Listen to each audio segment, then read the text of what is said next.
ఎక్కువ ప్రసంగాలు ఎక్కడ కనిపిస్తాయి అంటే మత్తయి సువార్తలో కనిపిస్తాయి, మత్తయి లూకాలో కనిపిస్తాయి, కానీ మార్కులో ప్రసంగాలు ఉండవు. ఓన్లీ ప్రభు యాక్షన్ మాత్రం మనం చూస్తూ ఉంటాం.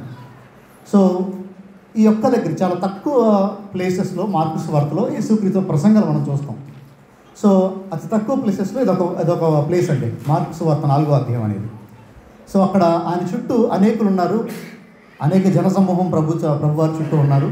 ఆయన ధోని ఎక్కి కొంచెం లోపలికి సముద్రంలోనికి వెళ్ళి అందరికీ అర్థమయ్యేలాగా ఆయన బోధించడం మొదలుపెట్టాడు ఆయన స్టైల్లో. సో మనం కనుక ఈ మార్కు సువార్త మొదటి 20 వచనాలు మనం గమనిస్తే మెయిన్ ఫోకస్ అంతా ఒక 2-3 విషయాల మీద ఉంటుంది. అదేంటంటే మొట్టమొదటిది వినటం గురించి ఉంటుంది. ఎక్కువ ఏంటిదండి, అందరూ చెప్పాలి, అందరూ కలిసి దేని గురించి ఉంటుంది? ఎక్కువ వినటం గురించి అక్కడ ఫోకస్ అంతా ఉంటుంది. ఇక్కడ ఒకసారి ఆలోచిద్దాం మనం. వాక్యం వినటం అనేది క్రైస్తవుడికి, వాక్యం చదవటం అనేది క్రైస్తవుడికి అది ఆయువు పట్టు లాంటిది. So if there is no word, వాక్యం కనుక క్రైస్తవుడి జీవితంలో లేదనుకోండి, వాక్యం వినటం కానీ వాక్యం చదవటం కానీ ఏదైనా క్రైస్తవుడి దగ్గర అంటే మనకి లేదనుకోండి, మనం క్రైస్తవ జీవితాన్ని సరిగ్గా జీవించట్లేదు అని దాని అర్థం.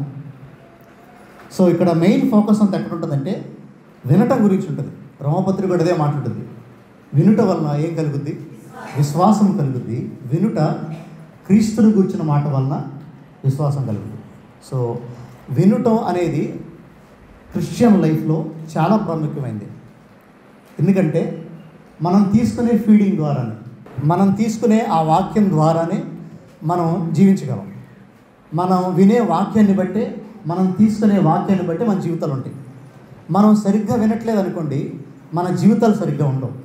మనం ఎప్పుడైతే సరిగ్గా వాక్యాన్ని వింటామో అప్పుడే మన జీవితాలు సరిగ్గా ఉంటాయి. అది మనందరం జ్ఞాపకం చేసుకోవాల్సిన మాట. సో ఇక్కడ చూద్దాం ఒకసారి 4వ అధ్యాయం 1వ వచనం చూద్దామండి. ఆయన సముద్ర తీరమున మరలా ఆరంభింపగా బహుజన సమూహములు ఆయన ఎందుకు కూడి వచ్చినందున ఆయన సముద్రంలో ఒక ధోని ఎక్కి కూర్చుండెను. జనులందరూ సముద్ర తీరమున నేల మీద నుండి. ఆయన ఎలా మాట్లాడాడంటే ఈసారి ఉపమాన రీతిగా మాట్లాడాడు. పరలోక భాషని లేదంటే గాడ్లీ ఎగ్జాంపుల్స్ని మనకు అర్థమయ్యే భాషలో ఉపమానంగా చెప్పడం, లేదంటే ఒక కథలాగా చెప్పడం. ఉపమానము అంటే కథకి చాలా దగ్గరగా ఉంటుంది, ఇల్లుస్ట్రేషన్ చాలా దగ్గరగా ఉంటుంది. ఉపమానం అంటే ఏంటంటే ఒక పరలోక విషయాన్ని, దేవునికి సంబంధించిన విషయాన్ని మనకు అర్థమయ్యే భాషలో, మనకు అర్థమయ్యే లాంగ్వేజ్లో చెప్పడాన్ని ఉపమానం అంటాం. ఉదాహరణకి దావీదు బెత్షెబతో పాపం చేస్తాడు. దావీదు బెత్షెబతో పాపం చేసినప్పుడు నాతాను ప్రవక్త దావీదు దగ్గరికి వచ్చి అంటాడు, దావీదు అని చెప్పి ఒక కథ చెప్తాడు దావీదుకి. ఆ కథ ఏంటంటే ఒక మనిషికి 100 గొర్రెలు ఉన్నాయి, ఇంకొక మనిషికి 1 గొర్రె ఉంది అని చెప్పి ఒక కథ చెప్తాడు. చూసారా? అంటే దేవుని విషయాన్ని మనకు అర్థమయ్యేలాగా ఒక కథ రూపంలో చెప్పడాన్ని ఉపమానం అంటాం. సో ఇప్పుడు యేసుక్రీస్తు వారు ఎలా మాట్లాడుతున్నారంటే దేవుని విషయాల్ని ఒక కథ రూపంలో, అందరికీ అర్థమయ్యే కథ రూపంలో ప్రభువారు మాట్లాడుతున్నారు. సో చూడండి 3వ వచనం చూడండి.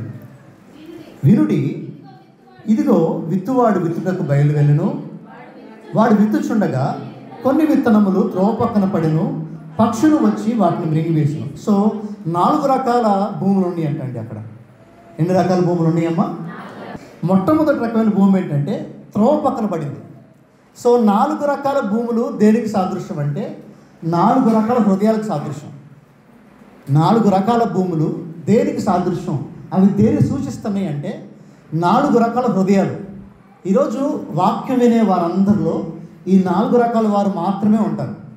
ఈ 4 దాటి బయటకు ఎక్కడికి వెళ్ళరు. సో ఈ 4 లోపలే ఉంటారు. సో మొట్టమొదటి రకం ఎవరైనా అంటారంట త్రోవ పక్కన పడిన వారంట. సో కొన్ని విత్తనాలంట విత్తువాడు జల్లుతూ ఉన్నాడు తన పొలంలోకి వెళ్ళి. మీ అందరికీ తెలుసు, పొలాల్లో విత్తనాలు జల్లుతారు, దాంట్లో నుంచి పంట పైకి వస్తుందని చెప్పి.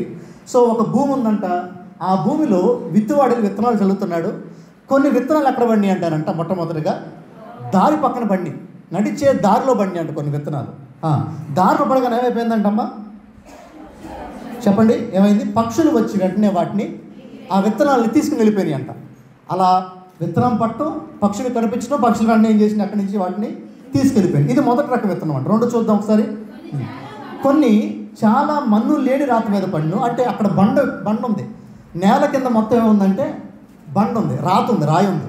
సో రాయి మీద ఏదైనా చెట్టు వేసామనుకోండి, ఏదైనా మొక్క వేసామనుకోండి, అది మొలుచుద్ది అంటారా? అది ఎందుకు మొలవదు? దానికి కింద ఏం లేదు, మట్టి లేదు, దానికి పట్టుత్వం ఏం లేదు, కాబట్టి అది ఏమైపోద్ది, వెంటనే చచ్చిపోద్ది. చూడండి అక్కడ ఏమైందో, అక్కడ మన్ను లోతుగా ఉండనందున వెంటనే మొలిచెను కానీ సూర్యుడు ఉదయింపగానే. ఇప్పుడు చెప్పండి, ఒక మొక్కకి బలమిచ్చేది సూర్యుడా కాదా? చెప్పండి.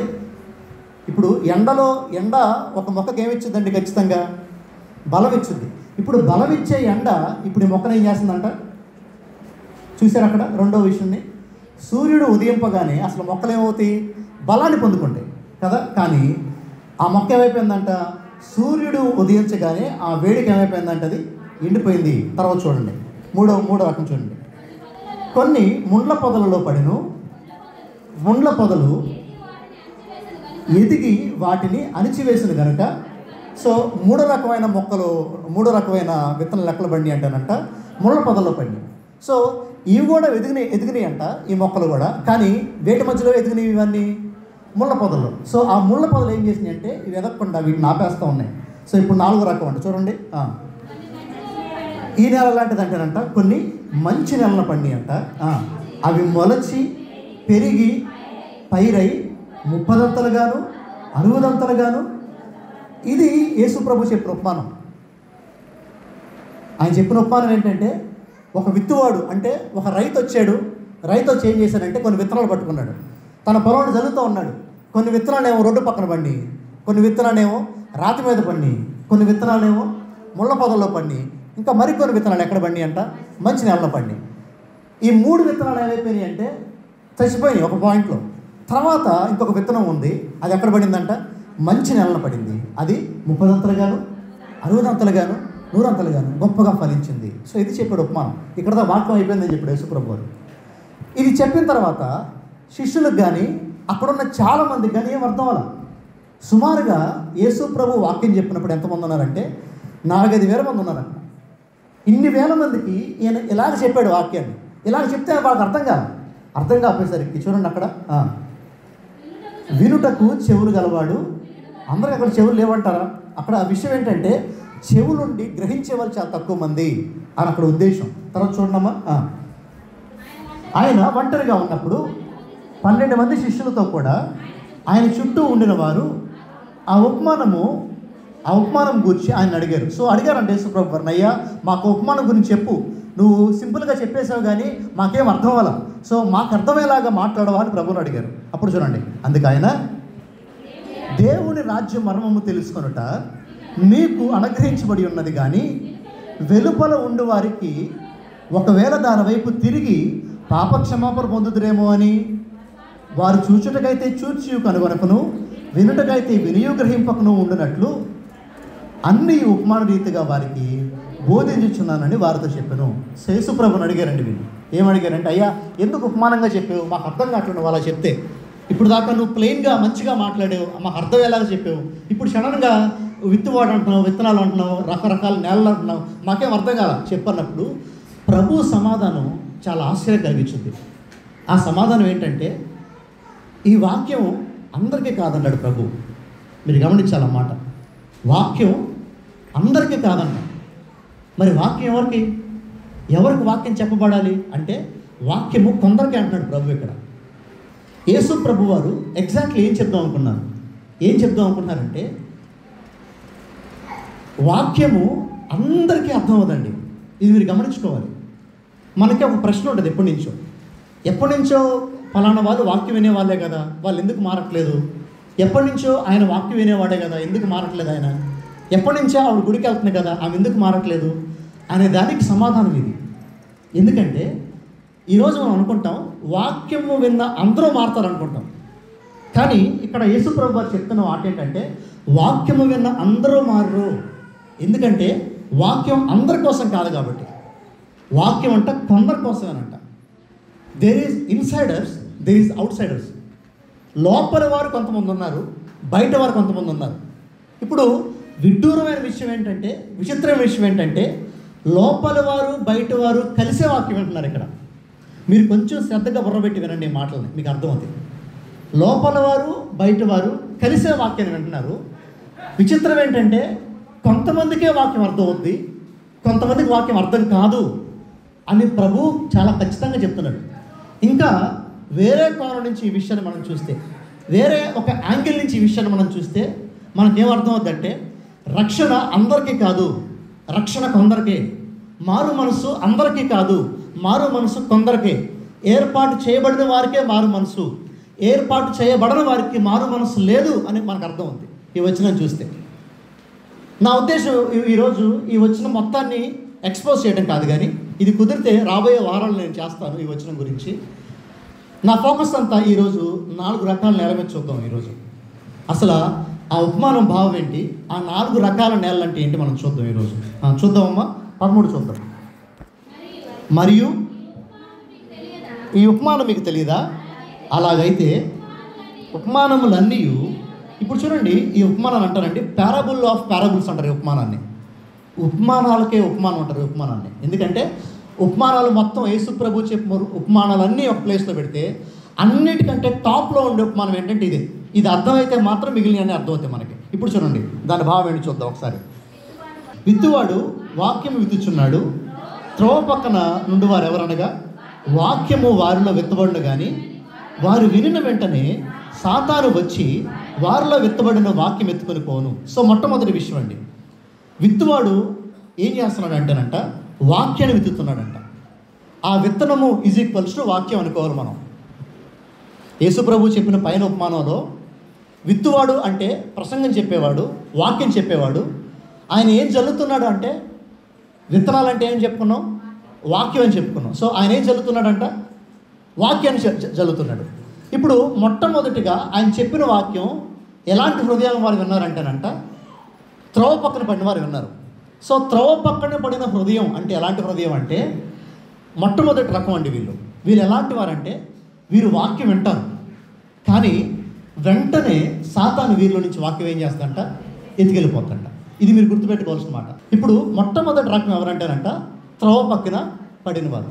ఆ త్రోవ పక్కన పడిన వారి సమస్య ఏంటంటే ఆ త్రోవలో పద్దాక ఏం చేస్తూ ఉంటారండి, ఎవరో ఒకళ్ళు నడుస్తూ ఉంటారు. ఆ త్రోవ ఖాళీగా ఉండదు. ఇప్పుడు ఆ రోడ్డు ఉందనుకోండి, ఆ రోడ్డు మీద పద్దాక ఎవరో ఒకళ్ళు ఏం చేస్తూ ఉంటారు, నడుస్తూనే ఉంటారు. నడవడం కోసమే ఆ రోడ్డు పెట్టారు కదా. ఇప్పుడు ఈ విత్తనం ఎక్కడ పడిందంట అండి, వెళ్ళిపోయి త్రోవ పక్కన పడింది. అంటే రోడ్డు మీద పడింది ఈ విత్తనం వెళ్ళి. ఇప్పుడు రోడ్డు మీద పడిన విత్తనం పద్దాక అటు ఎవరు తిరుగుతూ ఉంటారు, ఎవరో మనుషులు తిరుగుతూనే ఉంటారు, ఏదో పక్షులు ఏదో జంతువులు వస్తూనే ఉంటారు రోడ్డు మీద కదా. ఇప్పుడు ఆ వాక్యం అంట అలాంటి హృదయంలో పడగానే వెంటనే సాతాను ఏం చేశారంట, ఆ వాక్యాన్ని ఎత్తుకెళ్ళిపోయాడు. ఇక్కడ క్రైస్తవులు చాలామంది ఇక్కడే ఉంటారు, ఈ గుంపులో ఉంటారు. ఎలాంటి గుంపు అంటే ఇది, ప్రతి ఆదివారం వాక్యం వింటారు, కుదిరితే బుధవారాలు కూడా వాక్యం వింటారు, ఇంకా ఏ మీటింగ్ పెడితే ఆ మీటింగ్కి వెళ్ళిపోయి వాక్యం వింటారు. కానీ వారికి ఏమీ అర్థం కాదు, ఏమీ గుర్తుండదు, ఏమీ ప్రయోజనం ఉండదు. నేను నా ప్రసంగాన్ని మొట్టమొదటిగా ఆరంభించేటప్పుడు వాక్యము క్రైస్తవుడికి ఆయువు పట్టు అని ఆరంభించాను నేను. ఈ మాట మీరు గుర్తుపెట్టుకోండి. వాక్యము లేకుండా క్రైస్తవ జీవితాన్ని ముందుకు తీసుకెళ్ళటం అసాధ్యం. నీకు వాక్యం అర్థం కాలేదనుకోండి, నీకు వాక్యం గురించి జ్ఞానం రావట్లేదనుకోండి, అసలు నీ క్రైస్తవ జీవితాన్ని ముందుకు నువ్వు తీసుకెళ్ళలేవు. ఇప్పుడు మొట్టమొదటి రకం జనాలు ఎవరంటేనంట వారు ప్రతి వారం గుడికి వస్తారు, ప్రతి వారం వాక్యం వింటారంట, కానీ ఏం గుర్తుండదు వీళ్ళకి. ఎందుకంటే సాతాను వెంటనే తీసుకెళ్ళిపోతాడు. కనీసం ఎలాంటి వారంటే వీరు వాక్యం గురించి ఏం ఆలోచించరు. ఇంటికి వెళ్ళిపోయిన తర్వాత వాక్యం గురించి పట్టించుకోరు. వీళ్ళ ఫోకస్ అంతా, వీళ్ళ ఆలోచన అంతా ఎక్కడ ఉంటుందంటే గుడికి వెళ్ళామా లేదా, గుడికి వచ్చామా లేదా, గుడిలో అటెండెన్స్ పడిందా లేదా, దేవుడు మమ్మల్ని చూసాడా లేదా, ఇక్కడంతా ఆగిపోతుంది. ఇది మొట్టమొదటి రకం అంట. జాగ్రత్తగా వినండి. ఈరోజు ఇలాంటి వారే సంఘాల్లో చాలామంది ఎక్కువైపోయారండి. సంఘంలో ఇలాంటి వారు చాలామంది ఎక్కువైపోయారు. ఎలాగంటే గుడికి వెళ్ళొస్తే చాలు, మనకి ఇంకేం అవసరం లేదు అనుకునే వాళ్ళు చాలా ఎక్కువైపోయారు. నేను మొన్న హైదరాబాద్ వెళ్ళినప్పుడు మా పెద్దమ్మ అబ్బాయిని కలిశాను. అన్నను కలిస్తే అన్న చెప్తున్నాడు, నాకు మాటలో చెప్తున్నాడు. ఏం చెప్తున్నాడంటే, నేను ప్రతి వారం తప్పకుండా గుడికి వెళ్ళాలరా అన్నాడు. ప్రతి వారం తప్పకుండా గుడికి వెళ్ళాలి. ఎందుకన్నా ప్రతి వారం ఎందుకు గుడికి వెళ్ళాలి నువ్వు అంటే అన్నాడు, నా గుడికి వెళ్ళకపోతే ఆ వారం మంచి జరగదు. గుడికి వెళ్ళకపోతే ఏం జరగదంట, ఆ వారం మంచి జరగదు. నేను గుడికి వెళ్తే అసలు ఆ వారం నాకు ఏ శ్రమ ఉండదు, ఏ ఇబ్బంది ఉండదు. గుడికి వెళ్ళలేదనుకో ఆ వారం అంతా తలనొప్పులే ఉంటాయి నాకు. సో ఇప్పుడు చెప్పండి, గుడికి ఆ మనిషి ఎందుకు వచ్చాడు? వాక్యం విని వాక్యం నేర్చుకుందామనే, మంచి జరుగుద్దనే. ఇప్పుడు చెప్పండి, గుడికి వస్తే మంచి జరుగుద్ది అనుకుని వచ్చేవారు ఈ రోజుల్లో ఎక్కువ ఉన్నారు, తక్కువ ఉన్నారు? ఆదివారం గుడికి వెళ్తే చాలండి, మాకు ఇంకేం అవసరం లేదు. ఇలాంటి వారు సంఘంలో కోకలలుగా ఉన్నారు. మీరు ఆలోచించండి దయచేసి ఈ మాటల్ని. ఇలాంటి ఒక ధోరణి మనలో ఉండటానికి వీల్లేదు. చాలామంది అండి వాక్యానికి లీస్ట్ బాదర్ అవుతారు. లీస్ట్ అంటే లీస్ట్ బాదర్ అవుతారు వాక్యం గురించి. అసలు మనకి సంఘం ఉంటే పాటల కోసం కాదు, సంఘంగా మనం కూడుకునేది ఆరాధన కోసం కాదు. ఆరాధన పరలోకంలో చేసుకోవచ్చు, మొత్తం అదే పని అక్కడ. పాటలు పరలోకంలో పాడుకోవచ్చు, మొత్తం అదే పని అక్కడ. అసలు పాటలకున్న ఫోకస్ ఏంటి, ఆరాధనకున్న ఫోకస్ ఏంటి, ప్రార్థనకున్న ఫోకస్ ఏంటి? అసలు అవన్నీ ఎందుకు చేస్తామంటే, పాటల ద్వారా నాకు బుద్ధి రావాలి, ఆ పాడే పాట నన్ను ఆలోచింపజేయాలి, నేను పాడే పాట నన్ను ఆలోచింపజేయాలి, నన్ను ప్రభువులో బలపరచాలి, అది ఫోకస్. పాట బట్టి పట్టేయడం కాదు. పాట పాడటం అంటే హృదయపూర్వకంగా పాడటం. ఈరోజు సంఘం ఏమైపోయిందంటే మ్యూజిక్ మీదకి, పాటల మీదకి, ఆరాధన అని చెప్పుకునే ఒక భ్రమలో పడిపోయిన ఆరాధనకి సంఘం బానిస అయిపోయింది. మెయిన్ ఫోకస్ ఎక్కడంటే వాక్యం ఉండాలి. ఇప్పుడు సంఘానికి మెయిన్ ఫోకస్ వాక్యం పోయింది. నా మాట మీరు జాగ్రత్తగా వినాలి దయచేసి. ఈరోజు అసలు మెయిన్గా ఉండవలసిన వాక్యం వదిలేసాం. అసలు పట్టించుకోకూడని పాటల్ని, పట్టించుకోకూడని ఆరాధనల్ని బాగా పట్టించేసుకుంటున్నాం. అబ్బా ఆరాధన భలే ఉందండి, అబ్బా పాటలు భలే ఉన్నాయండి, మ్యూజిక్ భలే ఉందండి. ఇది కాదు కావాల్సింది. వాక్యం సంగతి ఏంటి? ఈరోజు ఏ వాక్యం విన్నావు? నువ్వు ఇంటికి వెళ్ళాక ఆ వాక్యాన్ని జ్ఞాపకం చేసుకున్నావా? ఎవరితో డిస్కస్ చేసావా? నీ కుటుంబస్తులతో నువ్వు మాట్లాడావా? ఇదేమీ లేదనుకో, అక్కడ జరుగుతున్న విషయం ఏంటంటే వాక్యం ఆదివారం దేవుడికి అందిస్తున్నాడు, సాతాను ఆ వాక్యం ఏం చేస్తున్నాడు? తీసుకెళ్ళి చూడండి ఒకసారి, వచ్చి చూడండి 14 చూడండి. విత్తువాడు వాక్యం విత్తుచున్నాడు, త్రోవ పక్క నుండి వారు ఎవరనగా వాక్యము వారిలో విత్తబడును కానీ, చెప్పండి, వారు వినిన, ఆ మాట గుర్తుపెట్టుకోండి. ఎప్పుడంట వినిన వెంటనే, అప్పుడు వింటారు, అప్పుడే సాతాను ఏం చేస్తాడు దాన్ని? వచ్చి వారిలో నుంచి తీసుకెళ్ళిపోతాడు. ఇప్పుడు చెప్పండి, వాక్యం విన్నామండి మాకు గుర్తుండట్లేదండి, వాక్యం విన్నామండి మాకు అర్థం కావట్లేదండి అని కొన్ని సంవత్సరాల నుంచి అంటున్నాం అనుకోండి, అదే మాట. ఆల్ టుగెదర్ కొన్ని ఇయర్స్ నుంచి నువ్వు అదే మాట అంటున్నావు అనుకోండి, అసలు నీలో సాతాను చాలా బ్రహ్మాండంగా పనిచేస్తున్నాడు. కొంతమంది గమనించండి, వాక్యం ద్వారా కూర్చుంటారు, ఫోన్లో మెసేజ్ వచ్చింది. సాతాను గడు ఏం చేస్తాడు తెలుసా? ఆ మెసేజ్ ద్వారా నీ మనసు మొత్తాన్ని ఏం చేస్తాడు? లాక్కెళ్ళిపోతాడు. కొంతమంది వాక్యం ద్వారా కూర్చుంటారు, అప్పుడే పెళ్ళి ఏడిపించుద్ది. వెంటనే ఏమైపోతుంది? వెంటనే వాళ్ళ మనసు అంతా బయటికి. నువ్వు వారం మొత్తంలో నీకున్న 7 రోజుల్లో 1440 గంటల్లో నువ్వు వాక్యం అనేది 40 నిమిషాలు మాత్రమే. ఈ 40 నిమిషాల్లో నువ్వు నీ పెళ్ళి ఏడిపించి, ఈ 40 నిమిషాల్లో నీకు ఫోన్ వచ్చి, ఈ 40 నిమిషాల్లో నువ్వు పక్కన చీర చూసి, ఈ 40 నిమిషాల్లో నీ ఇంట్లో కూర ఆలోచించుకున్నావు అనుకోండి. ఇప్పుడు అసలు వాక్యం నీ హృదయంలో ఎక్కడ పనిచేస్తున్నట్టు నేను చెప్పనా? ఎక్కువ శాతం ఇలాంటి వారే సంఘంలో ఉన్నారు. అసలు వాక్యం గురించి పట్టించుకోరు. యవనస్తులారా మీరు వినండి, వాక్యం మీరు పట్టించుకోకపోతే, వాక్యానికి మీరు లీస్ట్ బాదర్ అవుతుంటే అసలు మీరు క్రైస్తవులు అవ్వలేరు ఎప్పటికీ. మీ జీవితకాలం మొత్తం మీరు కూర్చున్నా సరే. ఈరోజు సాతాను మనల్ని భ్రమ పడుతున్నాడు. ఆ భ్రమ ఏంటో చెప్పనా? ఆదివారం ఉదయాన్నే లేచి గుడికి వెళ్ళిపోచాలు, అమ్మా ఆదివారం ఉదయాన్నే లేచి గుడికి వెళ్ళిపోచాలు, ఇంకేమొద్దు, తర్వాత సంగతి నేను చూసుకుంటా అంటాడు సాతాను. మంచిగా ఫ్యాన్ వేస్తారు, మంచిగా పాటలు పాడతారు, మంచిగా ముసుగేసుకుంటాం, లేదంటే మంచిగా ఫోన్లు పట్టుకుంటాం, ఎవరు కనిపించుకుంటాం, తొడ కింద అక్కడ కింద ఫోన్లు పెట్టేసుకుని ప్రశాంతంగా ఫోన్లు నొక్కేసుకుంటాం. 1 గంట కూర్చున్నామా, వెళ్ళిపోయామా బయటికి. ఇదే ఆలోచన చాలామందిలో ఉంటుంది. అసలు నేను చెప్తున్న జాగ్రత్తగా వినండి. మీరు మీ పిల్లల్ని స్కూల్కి పంపించారండి, ఎక్కడ పంపించారు? స్కూల్ ఫీజు ఏ కేరళ స్కూలో, ఏ న్యూ హోపో, లేదంటే నిర్మల్ హృదయ స్కూలో, లేదంటే ఇంకా ఏదో స్కూల్లో స్కూల్ ఫీజు 30,000 అనుకుంది నెలకి, సంవత్సరానికి ఎంత? 30,000 కడితే నీ పిల్లోడికి అడికి ఏబిసిడీలు రావట్లా అని ఏమంటావు? నీకు ఆనందం వచ్చుద్దా? ఏం కాదులండి, అందరు పిల్లలు అంతే ఉన్నారండి, వాడిదే ఉందండి అంటావా? నువ్వు అలా అన్నావు అనుకో, అందరి పిల్లలు అంతే ఉన్నారు, అందరికి రావట్లేదు, ఆడికి రావట్లేదు అన్నావు అనుకో, నీకు మించిన పనికి మన తల్లిదండ్రులు ఇంకెవరు లేరు ఈ లోకంలో. అందరి పిల్లలు ఎలాగైనా ఉన్నా నువ్వు, నా పిల్లోడికి ఏం రావాలి? చదువు రావాలా? నేను కష్టపడేది ఎందుకు? నా పిల్లోడు చదువు రావటం కోసం. నేను పనికి వెళ్ళేది దేనికి? నా పిల్లోడికి చదువు రావటం కోసం. మరి నీ పిల్లోడు చదువు సంవత్సరం మొత్తం 30,000 కట్టాక ఆడికి ఏమి రాకపోతే నువ్వు వాడిని చీతు అంటావు కదా, నీ ప్రయాసంతా వృధా అయిపోయింది అంటావు కదా. మరి నువ్వు సంవత్సరం పాటు గుడికి వెళ్ళిన తర్వాత నీకు సంవత్సరం ఎండింగ్లో నీకేం తెలియలేదనుకో, మరి ఇప్పుడు నిన్నేమనాలి? చిచ్చి అనొద్దులేండి, నిన్నేమనాలి? మరి ఇప్పుడు మీరు ఈ మాట ఆలోచించండి ఒకసారి. మీరు ఇది సరదాగా తీసుకోమాకండి, అది చాలా సీరియస్ ఇష్యూ. ఇది మనకి ఈరోజు సంఘంలో ఉన్న దాంట్లో ఎవరికి వాక్యం పట్టట్లేదు, ఎవరికి వాక్యం గురించి అవసరం లేదు. అలాంటి వారంగా మనం ఉన్నాయేమో చూసుకోండి ఒకసారి.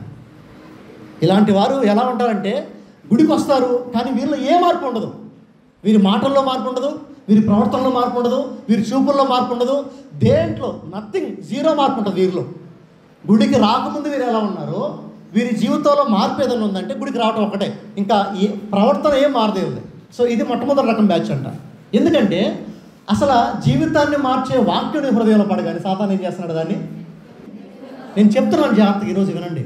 మీరు మొదటి లిస్టులో మీరు ఉండకూడదంటే, మొదటి హృదయం మీది కాకూడదంటే ఆ వారం వినిన వాక్యం, ఏ రోజు వినిన వాక్యాన్ని ఆ రోజు నెమరు వేసుకోవటం మొదలు పెట్టాలి, ఆ రోజు మాట్లాడటం మొదలు పెట్టాలి, ఆ రోజు గుర్తు తెచ్చుకోవడం మొదలు పెట్టాలి. మొన్న వారం ఏ వాక్యం చెప్పుకున్నాం అనగానే ఆ వాక్యం నీ హృదయంలో ఒక ముద్ర వేసుకుని పోవాలి. దావీదు భక్తుడు అంటాడు, నేను పాపం ఎలా చేయకుండా ఉండగలను? నీ వాక్యాన్ని బట్టి కదా నేను పాపం చేయకుండా ఉండేది అంటాడు దావీదు. నేను పాపం చేయకూడదు అంటే నాకు కావాల్సింది ఏంటంటే నీ వాక్యమే దేవా అంటాడు దావీదు. మరి ఇప్పుడు ఆ వాక్యం ఏం చేయగలగాలంటే ఒక మనిషిని పాపం చేయకుండా ఆపగలగాలి.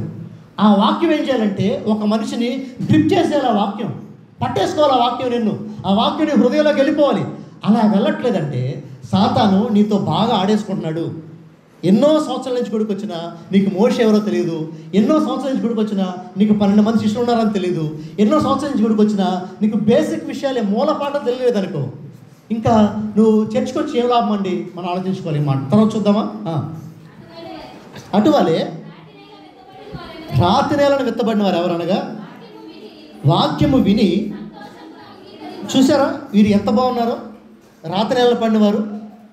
వీరు ఎవరంటే ఈ రెండో రకం జనం. వీళ్ళు రెండో రకం జనం ఎవరంటారంట వాక్యం విని సంతోషంగా అంగీకరించి. అంటే వీరిలో ఇంకొక మెట్టు ఉంది. వీరిలో ఏంటంటే వీరు వాక్యం విన్నారు, మొదటోడు విన్నాడు, రెండోడు కూడా ఏం చేశాడండి? విన్నాడు. రెండో వాడిలో ఉన్న ప్రత్యేకత ఏంటంటే వీడు వాక్యం విని సంతోషంగా దాన్ని ఏం చేశాడు? యాక్సెప్ట్ చేశాడు. అబ్బా భలే ఉంది ఈరోజు వాక్యం, అరే ఈరోజు ఏమో ఉంది వాక్యం వాళ్ళ అనుకున్నాడంట. ఆ తర్వాత ఏమైంది? అయితే వారిలో వేరు లేనందున కొంతకాలము వారు నిలుతురు కానీ వాక్యము నిమిత్తము శ్రమ అయినను హింస అయినను కలుగగానే వారు అభ్యంతరపడుదురు. ఇక్కడ ఆగండి ఒకసారి. ఇప్పుడు రెండో రకం బ్యాచ్ అలాంటి వాళ్ళనంట, వీరు మారు మనసు పొందుతారు, బాప్టిజం తీసుకుంటారు, ప్రభువులో బలంగా ఉన్నట్టే కనిపిస్తారు మనకి. పైకి అబ్బా భలే భక్తి చేస్తుంది ఈ అక్క, ఈ చెల్లి భలే ఉంది దేవుళ్ళో, ఈ అన్న భలే ఉన్నాడు, ఈ తమ్ముడు భలే ఉన్నాడు అని పైకి బాగా కనిపిస్తారంట ఫస్ట్లో. కానీ పోగా పోగా పోగా ఎండ ఎక్కువైపోయిన తర్వాత, ఎండ ఉదయాన్నే ఎండ మీద పడిన తర్వాత ఈ మొక్క ఏమైపోయింది? ఎండిపోయింది. బలం రావాల్సిన ఎండలో నుంచి దీనికి ఏమొచ్చింది? చావు వచ్చింది. క్రైస్తవుడికి శ్రమలో నుంచి బలం రావాలి, క్రైస్తవుడికి ఇబ్బందుల నుంచి బలం రావాలి. కానీ ఒక శ్రమ ఒక ఇబ్బంది ఎదురవగానే వీడేమైపోయాడంట? పడిపోయాడు అక్కడి నుంచి. మీరు గమనించాలి. శ్రమ అయినను, చూసారా, వాక్యం నిమిత్తం, ఇక్కడ మీరు గుర్తుపెట్టుకోండి, వాక్యము నిమిత్తము శ్రమ అయినను హింస అయినను కలుగగానే వారు ఆగిపోతారు, వారు సాగిపోరు. వారు ఏం చేస్తారంట? వాక్యము నిమిత్తము శ్రమ వచ్చినప్పుడు మనం నిలబడే వారంగా ఉంటున్నామా? ఇది రెండో రకం బ్యాచ్ అండి. వీళ్ళు కూడా వాక్యం అంటారంటండి, వీళ్ళు కూడా ప్రభువులో బాగా కనిపించినట్టు ఉంటారంట. కానీ సమస్య ఏంటంటే వీరితో ఏదన్నా ఒక శ్రమ వచ్చిందనుకోండి వాక్యం తరపున, దాంట్లో నిలబడలేదు. ఉదాహరణకి ఒక చిన్న మాట చెప్తాను, జాగ్రత్తగా వినండి. ఏంటంటే ఇప్పుడు మీకు డిగ్రీ అయిపోయింది అనుకుందాం. ఏమైపోయింది మీది? డిగ్రీ అయిపోయింది అనుకున్నాం. డిగ్రీ అయిపోయిన తర్వాత ఒక చిన్న కంపెనీలో మీరు జాయిన్ అయ్యారు. చిన్న కంపెనీలో జాయిన్ అయితే ఆ కంపెనీలో ఏం చెప్పారంటే ఒక 20,000 జీతం ఇచ్చారు మీకు నెలకి ఎంత ఇచ్చారమ్మా? 20,000 ఇచ్చారు. మంచి జీతం, బాగుంది. అయితే కొన్ని సంవత్సరాల కంపెనీ చేసిన తర్వాత ఆ కంపెనీలో ఒక తోటి వర్కర్ మీకేం చెప్పాడంటే, అరే ఒక దొంగ సర్టిఫికేట్ పెట్టు. ఏం పెట్టు? దొంగ సర్టిఫికేట్ పెడితే నీ జీతం 50,000 అవుతుందని చెప్పాడు. ఏం చెప్పాడు? నీ జీతం ఏం పెట్టాలి కాకపోతే దాంట్లో దొంగ సర్టిఫికేట్ పెట్టాలి. పెడితే నీ జీతం ఏమైపోద్ది? ఇప్పుడు చెప్పండి, అలాంటి ఆఫర్ మీకు వస్తే మీరేం చేస్తారు? దాన్ని ఆఫర్ అంటే అలాంటి అవకాశం మీకు వస్తే మనం ఏం చేస్తాం? దొంగ సర్టిఫికేట్ ఒకటి కాకపోతే 2 పెడతాం కదా. ఎందుకంటే పెట్టేసి 20,000 కంటే మనకేం కావాలి? ఎక్కువ 50,000 కావాల్సిందే. ఎట్టో కట్టండి, దేవుడు ఇచ్చిన మార్గం చూపించాడుగా, వెళ్ళిపోదాం అనుకుంటాం. కానీ ఇక్కడ వాక్యాన్ని గెలిపించడం అంటే, వాక్యం ప్రకారం మీకు శ్రమ రావటం అంటే ఏంటంటే, వాక్యం దాన్ని అంగీకరించట్లేదు. దొంగ సర్టిఫికెట్లు పెట్టుకుని ముందుకు వెళ్ళటాన్ని వాక్యం అంగీకరించలేదా? నోరు తెరిచి చెప్పాలమ్మా, కాబట్టి 50,000 ఉద్యోగాన్ని వదిలేసుకోవడం న్యాయమా కాదా? చెప్పాలా, న్యాయమా కాదా? పెళ్లి జరుగుతుంది మీ ఇంట్లో, ఏం జరుగుతుంది? కుల పెద్దలకు మందు పంపించాలి. వాక్యం ఏం చెప్పింది? తత్త అంటారేంటి? గురుగుతారేంటి? కుల పెద్దలకు మందు పంపించాలి. వాక్యం ఏం చెప్పింది? ఒక గ్లాస్ ఎక్కువ పంపించింది. మరి మాట్లాడరమ్మా, ఏం చెప్పింది? వాక్యం ఏం చెప్పింది?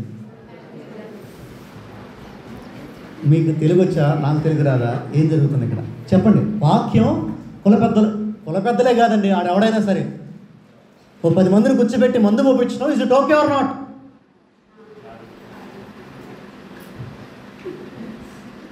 లేనిపోని వాళ్ళ మేము అసలే పోపించి కూర్చున్నాం, మేము గట్టికి కాదంటే మా పక్కన ఏమనుకుంటారని భయపడుతున్నారా? మీకు అర్థమవుతుందా? వాక్యం కరాఖండిగా చెప్పేసింది ఒక మాటని. ఇప్పుడు నేనేం చేయాలి? దాన్ని కరాఖండిగా వాక్యాన్ని కనిపించాలా, మనుషుని కనిపించాలా? ఇది రెండో రకం. ఈ రెండో రకం బాగా వాక్యం వింటారు, బాగా పాటలు పాడతారు, కుదిరితే బాగా వాక్యాలు కూడా చెప్తారు. కానీ ఎప్పుడైతే వాక్యం సంధించిందో వాక్యాన్ని ఓడిపోయేలాగా చేస్తారు, మనుషులు కలిసేలా చేసుకుంటారు. ఇప్పుడు 2 విషయాలండి మన జీవితంలో, నా జీవితంలో 2 విషయాలు. అయితే వాక్యం గెలవాలి లేదా మనుషులు గెలవాలి? చెప్పండి. అయితే ఏం గెలవాలి? లేదా ఇంకెవరు గెలవాలి? నీ జీవితంలో జరిగే దేంట్లో అయినా సరే వాక్యం గెలుస్తుందా, మనుషులు గెలుస్తున్నారా? నేను మొన్న వారం ఎర్లీగా వాక్యం అయిపోయింది కదా, త్వరగా వాక్యం కంప్లీట్ చేసుకున్నాం. ఎవరో నన్ను ఇంటికి పిలిచారు ప్రార్థన చేయడానికి. ఎవరో కాదు, ఇల్లు కట్టుకోవడానికి స్లాబ్ వేస్తుంటే పిలిచారు ప్రార్థన చేయడానికి. వెంటనే ఇంకా ఆఖరి ప్రార్థన జరుగుతుంటే బయటికి వెళ్ళిపోతే నేను చూసిన విషయం ఏంటో తెలుసు, అక్కడ చాలామంది మన సంఘస్థులు పెళ్ళిళ్ళకి వాటికి ఆటోలో కనిపించారు నాకు ఉదయాన్నే. ఎక్కడ కనిపించారు? కొత్త బట్టలు వేసుకుని గుడికి రాకుండా. నేను మిమ్మల్ని తప్పు చేశాను అంటలా. నా ప్రశ్న ఏంటంటే, నీ జీవితంలో నీకు పెళ్ళి ముఖ్యమా? 1 గంట లేటుకి వెళ్ళే పెళ్ళి ముఖ్యమా? దేవుని వాక్యం ఆ రోజు నీకు ముఖ్యమా? నేను ఒక మాట చెప్తాను వినండి. వాక్యం నీకు ఊపిరైతే పెళ్ళి 1 అరగంట లేటుకి వెళ్తాం. లేదు 10 గంటలు అయిపోయిన తర్వాత నేను గుడి వదిలిపెట్టి వెళ్తాను. వాక్యం నీకు ఊపిరైతే నీ పని వదిలిపెట్టేసి ముందు గుళ్ళోకి వచ్చి పని అయ్యాక నేను ఏమైనా చేసుకుంటానంటావు. వాక్యం నీ ఊపిరి కాదనుకో, నీ భక్తే నీ ఊపిరి అనుకో, లేదంటే ఆ పాటలో ఆ గుళ్ళోకి వచ్చి వెళ్ళిపోవటం అది నీ ఊపిరి అనుకో, అసలు నువ్వు లీస్ట్ పోదరైపోతావు వాక్యం గురించి. ఏముందిలేండి వాక్యం 1 వారం వినలేదు, ఎప్పుడు వినేదేమంటావు. లేదు క్రైస్తవుడి ఆలోచన ఎలా ఉండాలంటే, వాక్యము ఈజ్ మై టాప్ ప్రయారిటీ అండి. వాక్యం నా అంతిమ ప్రయారిటీ, అంతిమ ప్రాధాన్యత. అసలు వాక్యాన్ని గురించి ప్రాధాన్యత ఏం లేదండి. సో ఫస్ట్ వాక్యం, దాని తర్వాత ఏదైనా. ఇది క్రైస్తవుడు మైండ్ సెట్ అవ్వాలి. ఇప్పుడు చెప్పండి అమ్మా దయచేసి నా మాటలని. ఇప్పుడు మీకు ఈరోజు మన జీవితంలో ఎంతవరకు వాక్యం గెలిపించేవారు అనుకుంటున్నాం మన లైఫ్లో? ఈరోజు చాలామంది క్రైస్తవులు ఎలాగంటే, అంత బాగున్నప్పుడు అందరూ హీరోలే, అంత బాగున్నప్పుడు అందరూ హీరోయిన్లే. కానీ శ్రమ వచ్చిన తర్వాత నిలబడగలిగితే అది నిజమైన విశ్వాసం.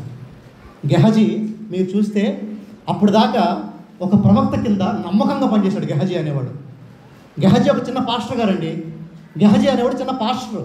ఆ పాస్టర్ ఒక పెద్ద ప్రవక్త కింద నమ్మకంగా పనిచేశాడు. చాలా బాగున్నాడు, చాలా సంవత్సరాలు ఉన్నాడు. అవకాశం రానంత వరకు చాలా బాగున్నాడు. ఒక చిన్న అవకాశం వచ్చింది. అవకాశం ఏంటంటే డబ్బులు సంపాదించిన అవకాశం. అక్రమంగా అన్యాయంగా డబ్బు సంపాదించిన అవకాశం గెహజీకి వచ్చింది. ఆ అవకాశం రాగానే అసలు గెహజీ బయటకు వచ్చిండు. అప్పుడు దాకా నకిలీ గెహజీ ఉన్నాడు. అవకాశం రాగానే డబ్బులు అక్రమంగా దొంగలు చేసేసి తన నిజ స్వరూపాన్ని బయట పెట్టుకున్నాడు. నేను చెప్పనా, నీకు పాపం చేసే అవకాశం రానంత వరకు నువ్వు మంచిగా ఉంటావు దేవుని దగ్గర. ఎవరైనా సరే, నువ్వైనా నేను మంచిగా ఉంటాం, అందరూ హీరోలుగా ఉంటాం.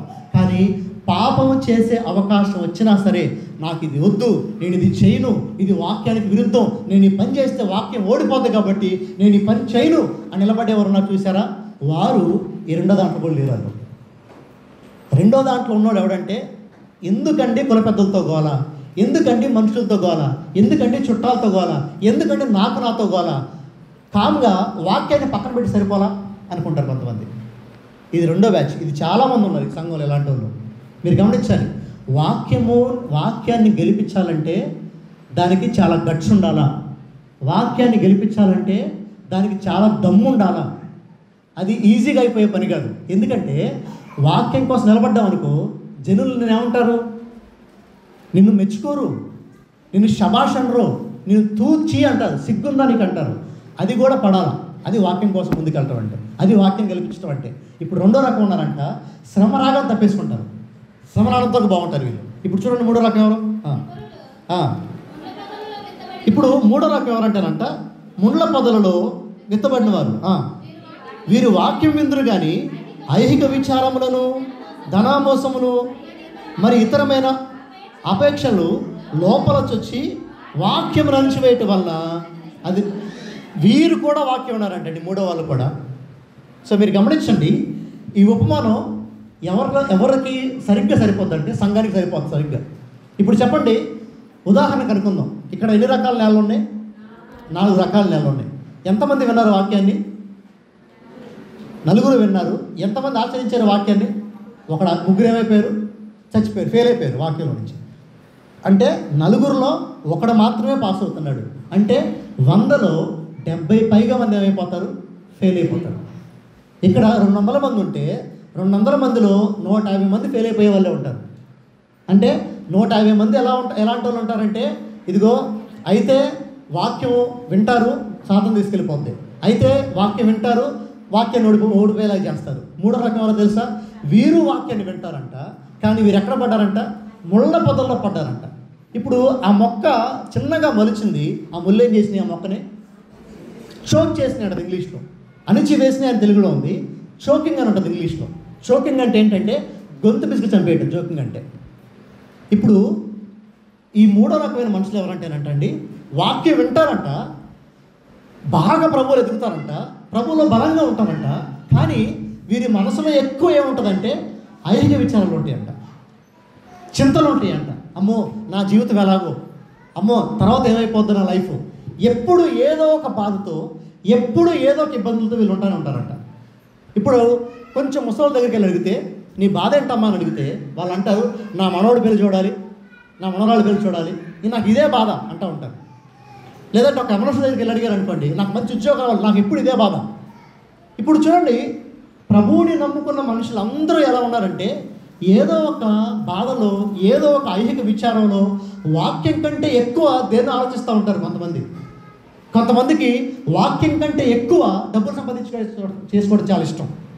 మీరు గమనించండి, ఇప్పుడు ఏ పని లేదనుకోండి, ఆదివారం గుడి నిండిపోద్ది, మనకి చర్చ్ నిండిపోద్ది ఆదివారం. అదే పనికి వేరే పని ఇచ్చారనుకోండి, సమస్య లేదు, వాడు గుళ్ళో కనిపించిన 4 రోజులైనా సరే. ఇప్పుడు చెప్పండి, వీడికి డబ్బులు ముఖ్యం అంటారా, వాక్యం ముఖ్యం అంటారా? చెప్పాలి. ఒక 1000 రూపాయలు కూలిస్తే ఆ రోజు గుడికి రానోడికి డబ్బులు ముఖ్యం, వాక్యం ముఖ్యం అంటారండి? డబ్బే ముఖ్యం. ఈరోజు మీరు నన్ను తప్పట్టినా పర్లేదు, కానీ ఈరోజు డబ్బు కంటే విలువైన దేవుని వాక్యం మనం గుర్తుపెట్టుకోవాలి. మనుష్యుడు రొట్టె వల్ల మాత్రమే జీవించడు కానీ దేవుని నోటి నుంచి ప్రతి ఒక్క మాట వల్ల వాడేం చేస్తాడు? జీవిస్తాడు. ఈరోజు దేవుని వాక్యం మనకు జీవం ఇచ్చేది, దేవుని వాక్యం మనల్ని నడిపించేది. ఇది మనం గుర్తుపెట్టుకోవాలి. ఈరోజు చాలా మందిలో ఎక్కువ ఏముంటాయంటే తెలుసా, ఎప్పుడు ఏదో ఒక ఆలోచనలే ఉంటాయి. నా సంగతి ఏంటి, నా భార్య సంగతి ఏంటి, నా పిల్లల సంగతి ఏంటి, నా ఆశ సంగతి ఏంటి, ఆ సంగతి ఏంటి, ఈ విషయం ఏంటి, ఎప్పుడు ఏదో ఒక బాధలో వాళ్ళు ఎప్పుడో కలపండి, మీరు ఎప్పుడు ఏదో చెప్తానే ఉంటారు కొంతమంది. సో ఇది ఐహిక విచారం, ఇది కూడా పాపం అంటున్నాడు దేవుడు, మీరు గుర్తుపెట్టుకోవాలి. ఇప్పుడు నువ్వేం చేయాలి మరి? బాధ వస్తే బాధపడకూడదా? బాధపడకూడదా అని దేవుడు చెప్పట్లా. దేవుడు అంటున్నాడు, నీ చింత యావత్తు నువ్వు ఏం చేయాలంట? ఆయన మీద వేయాలి. ఇప్పుడు ప్రభువు నీకు ఎందుకున్నాడు? దేవుడు నీకు ఎందుకున్నాడు? నీ చింత మొత్తం తీసుకెళ్ళి ఏం చేయాలి? ఆయన మీద. నీ బాధలను తీసుకెళ్ళి ఎవరికి ఇవ్వాలి? ఆయనకి. నువ్వు ప్రశాంత్ అది కదా దేవుడు నీకు ఉంది. కానీ ఇప్పుడు నువ్వేం చేస్తావు తెలుసా? ఆ బాధలన్నీ నీలో ఉంచేసుకుని, ఆ శ్రమంతా నీలో ఉంచేసుకుని, ఆ చింత మొత్తం నీలో ఉంచేసుకుని దేవుని వాక్యాలంటే మానేసావు నువ్వు. ఎప్పుడు గుడికొచ్చినా నీకు బద్దాక ఏడుపు వచ్చింది, ఎప్పుడు గుడికొచ్చినా నీకు బద్దాక అదే గుర్తొచ్చింది, ఎవరితో మాట్లాడి నీకు అదే గుర్తొస్తుంది అనుకో, నీ హృదయం అంతా వాక్యంతో నిండబడలేదు. ఈ వాక్యం నీకు నాకు అందరికీ. మన హృదయం చాలాసార్లు ఐహిక విచారం నిండిపోయింది. వాక్యం ఉన్నట్లు మన హృదయాలు ఎక్కువ. పద్దాక ఆ సంగతి ఏంటి, ఈ విషయం ఏంటి, ఇదే ఎక్కువ ఉంటుంది. ఇప్పుడు మీరు ఆలోచించాలి, ఈ రకమైన వారు కూడా వాక్యం వీళ్ళు ఎదగట్ల, వాక్యం వీళ్ళు పనిచేయట్లా. మీరు ఆలోచించాలి ఈ మాటలు ఒకసారి. ఈరోజు ఈ మూడిట్లో మనం ఎక్కడ ఉన్నామా? అసలు వాక్యం గుర్తుండకుండా ఉంటున్నావా? వాక్యం గుర్తున్నా శ్రమ రాగానే వాక్యం వదిలేస్తున్నావా? లేదంటే ఎప్పుడు ఏదో ఒక ఆలోచనలు మన హృదయంలో పెట్టేసుకుని, ఎప్పుడు పక్కాక ఏదో ఒక బాధ మన హృదయంలో ఉంచుకొని, దాని సంగతి ఏంటి, ఈ సంగతి ఏంటి, అదేమవుద్ది ఇదేమవుద్ది అని ఎప్పుడు అదే మన హృదయంలో ఉంచుకుంటూ మనం వాక్యాన్ని వదిలేసే వారంగా ఉంటున్నామా? ఇది మనం చూసుకోవాలి. 4వ రకం ఉన్నారంట, చూడండి అమ్మా. ఇప్పుడు వీరెవరంటే ఎలాంటి హృదయం అంటే, ఇది మంచి హృదయం అంట. చెప్పండి. మంచి నేలను విత్తబడిన వారు ఎవరనగా, వాక్యము విని దాన్ని అంగీకరించి 30ంతలుగాను 60ంతలుగాను 100ంతలుగాను ఫలించి వారిని చెప్పారు. సో 4వ రకం వారు ఎవరంటేనంటండి, వాక్యాన్ని వీరు ఏం చేస్తారంటే, వీరు కూడా విన్నారు. తేడా ఎక్కడ వచ్చిందంటే, వాక్యాన్ని వీళ్ళు ఏం చేశారు? అంగీకరించారు. వాక్యం వింట మాత్రమే కాదు, వాక్యాన్ని ఏం చేశారంటే వీళ్ళు. సో అక్కడ డిఫరెన్స్ మేక్ అయింది. అక్కడ డిఫరెన్స్ ఎక్కడ జరిగిందంటే, పైన ముగ్గురు కూడా వాక్యం విన్నారు, వారు అంగీకరించే విధానం వేరేగా ఉంది. శ్రమ వచ్చినప్పుడు ఒకడు ఒకలాగా అయిపోయాడు, ఇబ్బంది వచ్చినప్పుడు ఇంకొకలాగా అయిపోయాడు, అసలు వాక్యాన్ని పట్టించుకోవడం ఇంకొకలాగా వెళ్ళిపోయాడు. అయితే 4వ ఉన్నాడంట, వీడు ఎలాంటి వాడంటే, వాక్యం విన్నాడు, ఆ రోజు వాక్యాన్ని గ్రహించాడు, వాక్యాన్ని అంగీకరించాడు, వాక్య ప్రకారం జీవించాడు. ఇది చాలా ఇంపార్టెంట్ అండి ప్రతి ఒక్క మనిషికి. క్రైస్తవులారా దయచేసి నా మాట ఆలకించండి. 100లో 100 మంది ఎలా ఉంటారు 4వ వాళ్ళలాగా, 100లో కేవలం 25 మంది ఎలా ఉంటారు. ఇప్పుడు ఇంతమంది కూర్చున్నారు చూసారు, ఇక్కడ చాలా తక్కువ మంది ఉంటారు వాక్యాన్ని అంగీకరించే వాళ్ళు. ఈ వారం వాక్యం విన్నామండి, ఈ వారం వాక్యం విన్న తర్వాత ఆ వాక్యం నాతో ఏం మాట్లాడింది, నేనేం సరి చేసుకోవాలి, నేనేం సెట్ చేసుకోవాలి, నేనేం మార్చుకోవాలి నా జీవితంలో, ఈ కుతూహలం మనలో లేదనుకోండి, నువ్వు పైన 3 అక్కడ ఉన్నావు అనమాట. నీ వల్ల ఎవరికి ఉపయోగం లేదు, దేవుడికి ఉపయోగం లేదు, నీ వల్ల నీకు ఉపయోగం లేదు. అదే కొంతమందిలో ఉంటారండి. ఎలా ఉంటారంటే, తృష్ణ ఉంటుంది, ఎప్పుడు ఇంకేం మార్చుకోవాలి నేను, ఇంకేం సరి చేసుకోవాలి నేను, ఇంకేం సెట్ చేసుకోవాలి నేను అనే ఒక ఆలోచన ఎప్పుడు మన హృదయాల్లో ఉంటుంది. ఈరోజు అలాంటి యొక్క ఆలోచన మనకు ఉంటుందా లేదా? వాక్యం విన్నాం, వాక్యం విన్న వెంటనే నేను దీన్ని మార్చుకోవాలి, ఇదిగో నాలో ఈ లోపం కనిపించింది, నేను సెట్ చేసుకోవాలి అనే ఒక ఆలోచన మనలో లేదనుకోండి, అర్థం చేసుకుందాం మనం ఆ పైన 3 ఉంటున్నామంట.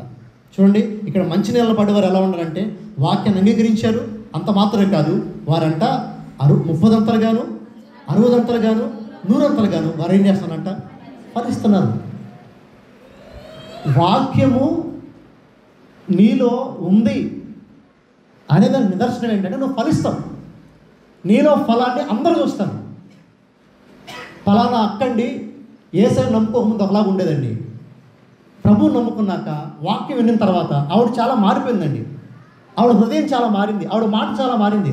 పలానా అన్న పలానా తమ్ముడు ప్రభువుని తెలుసుకోకముందు ఒకలాగా ఉండేవాడు, ప్రభువుని తెలుసుకున్నాక అతను చాలా మారిపోయాడండి. అతని మాట చాలా మారిపోయింది. అతను ఇంతకుముందు ఎక్కువ బూతులు ఆడేవాడు, ఇప్పుడు బూతులు మాట్లాడట్లేదు. అతను ఇంతకుముందు అబద్ధాలు ఆడేవాడు, ఇప్పుడు అబద్ధాలు ఆడట్లేదు. అంతకుముందు ఇప్పుడు అలా లేడండి ఆయన.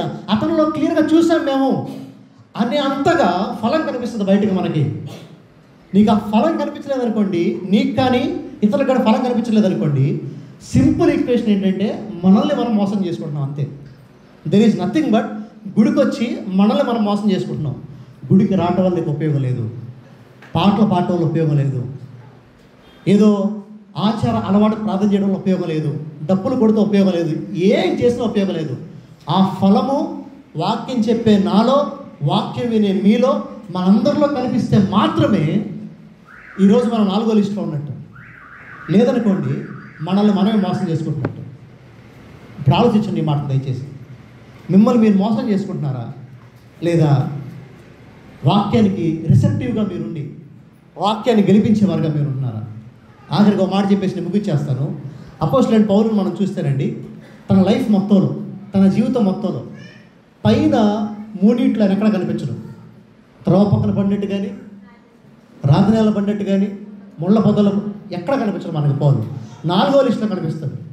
ఆయనకి ఎన్ని శ్రమలు వచ్చినా, ఎన్ని ఇబ్బందులు వచ్చినా, ఎన్ని ఇరుకులు వచ్చినా, ఏమొచ్చినా వాక్యం వదిలిపెట్టలేదు ఆయన. ఎందుకంటే వాక్యము ఆయనకి ఆయుపట్టు అయిపోయింది తన జీవితంలో. వాక్యము తనకు ప్రథమ విషయం అయిపోయింది తన జీవితంలో.